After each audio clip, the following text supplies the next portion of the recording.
आपण पाहत आहात सत्य, रोखठोक, निर्भीड बातम्या दाखवणारे न्यूज चॅनल जनहित मराठी न्यूज। रेणुका माताच्या नवसाच्या गाड्या ओढण्याची 70 वर्षांची परंपरा कायम।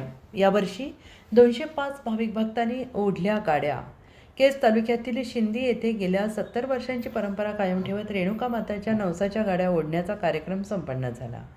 चैत्र महिन्याच्या सप्तमीला ज्या भाविकांनी नवस केला आहे असे भाविक रेणुका मातेच्या मंदिरात नवस फेडण्यासाठी सलग 10 दिवस देवीची पूजा आराधना करतात। 11व्या दिवशी गाड्या ओढून केलेला नवस फेडला जातो। रेणुका माता ही नवसाला पावणारी देवी म्हणून गेल्या 70 वर्षांपासून या देवीच्या नवसाची गाड्या ओढण्याची परंपरा आजही कायम आहे।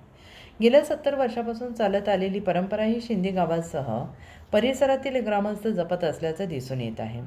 चैत्र महिन्याच्या पौर्णिमेला शिंदी, येवता, घाटेवाडी, गप्पेवाडी, नामेवाडी येथील भक्त मोठ्या संख्येनं गाड्या ओढण्यासाठी रेणुका मातेच्या मंदिरात 10 दिवस नित्य नेमाने देवीची पूजा करून आपला नवस पूर्ण करतात आणि यावर्षी 205 भक्तांनी आपला नवस गाड्या ओढून पूर्ण केला। या सर्व भक्तांची राहण्याची, जेवण्याची योग्य सोय रेणुका माता ट्रस्ट आणि भाविक मिळून करतात। हा कार्यक्रम यशस्वी करण्यासाठी गावातील लहान थोर मंडळी मोठ्या श्रद्धेने मनात कुठलाही मतभेद न ठेवता सर्व एकोप्याने हा कार्यक्रम संपन्न करतात।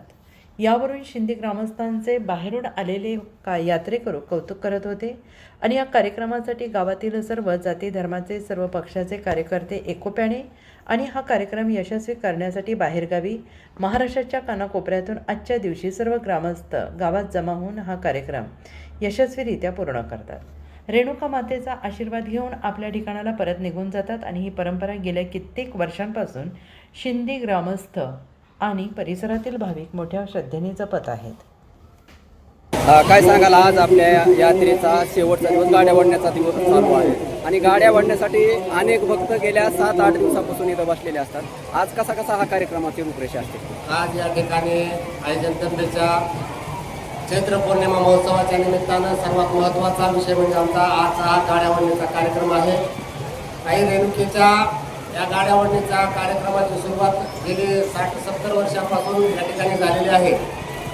प्रत्येक वर्षाच्या चैत्र पौर्णिमेला सप्तमी दिवशी या ठिकाणी नवस केलेले भक्त मंदिरामध्ये येऊन उपासना करतात। 8 दिवस असणाऱ्या या ठिकाणी उपासना होते आणि पौर्णिमेच्या दिवशी हनुमान रायाच्या जन्माच्या नंतर या ठिकाणी जगदंबेच्या गाड्या ओढण्याच्या कार्यक्रमाला सुरुवात होते।